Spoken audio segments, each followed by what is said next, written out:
এই তুমি দাঁড়াও, বলো বিজ্ঞান কাকে বলে? স্যার, বিজ্ঞান শব্দটাকে ভাঙলে পাওয়া যায় বিগ জ্ঞান, তার মানে হচ্ছে বড় জ্ঞান। সো বড় জ্ঞানকেই বিজ্ঞান বলে। না, তোমাকে দিয়ে হবে না।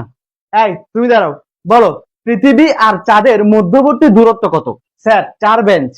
4 বেঞ্চ মানে? স্যার, 4 বেঞ্চ আগে আপনার মেয়ে বসে আছে। আপনার মেয়ে হচ্ছে চাঁদ, আর আমি আপনার মেয়ের পৃথিবী। দোস্ত, এসব বলিস না, গুনাহ হবে।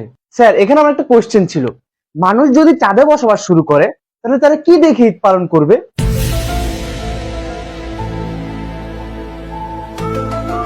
দোস্ত, ঈদ একটা পবিত্র জিনিস, এসব বলিস না, গুনাহ হবে। স্যার, এখানে আমারও একটা কোশ্চেন আছে, পৃথিবীতে থাকা মানুষরা চাঁদকে দেখিয়ে বলে ওই যে দেখো চাঁদ মামা, তার মানে পৃথিবী হচ্ছে চাঁদের বোন আর চাঁদ হচ্ছে পৃথিবীর ভাই, এ কারণেই তো তাকে মামা ডাকা হয়। তাহলে চাঁদে যদি মানুষ থাকে, তাহলে মানুষরা পৃথিবীকে দেখে কি বলবে? ওই যে দেখো পৃথিবী আন্টি। দোস্ত, এসব বলিস না, গুনাহ হবে।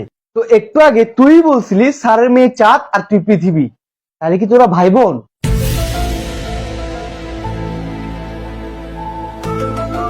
তোমাদের অনেক কোশ্চেন হয়েছে, এবার আমি কোশ্চেন করব।